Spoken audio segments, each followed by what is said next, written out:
আমরা কোষাত্তর করতেছি বাবু নিচে 30-35 বছর ধরে মার পেটে বইয়ে বইয়ে তো কোষা বানাই তেজিকা তয় তেজিকাইতে এবারে ঠেস লাগাইতে হয়, ঠেস লাগাইয়া এবার গুড়া সোজা কইরা গুড়া মুড়া পাড়া আনতি এই তো পাড়া হালায় কোষা বানাইতে সময় লাগে না বেশি। ছানি দিতে হয়, ছানি দিয়ে একের কম বেশি করে পাতাম পোতাম মাইরা শেষ করে থিয়ে জমছি এই তো কাম সকালের লোক রে বাবু রোজ দাম বল ই বলল বানায় মাইছে দাম বল কাঠের কোথায় ভালো হলে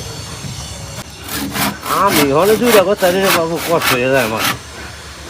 দুইটা বানাইতে আমার কষ্ট হয়ে যায় অনেক কোষার বাজার নাই একটা করে বানাইয়া বাড়িতে যাই অনেক 2500-2400 এই তো আবার কোষা বুঝা বেশিও বেতন লাগে জল না থাকলে কোষা বিকায়নি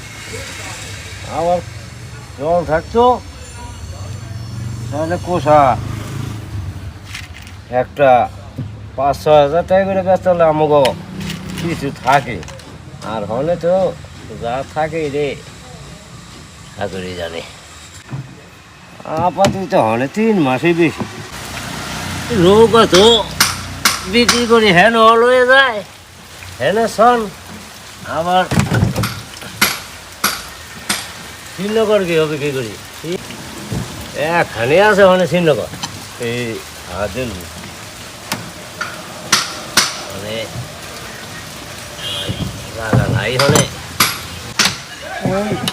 জল হয় না হলে আর কি বিক্রি জল না হলে এই বিক্রিটা কম হয় আবার যেখানে জল হইতো সেখানে তো হাওয়াই চলে যায়। দেখতে থাকুন, সাথেই থাকুন, চোখ রাখুন মুন্সিগঞ্জের সকালে।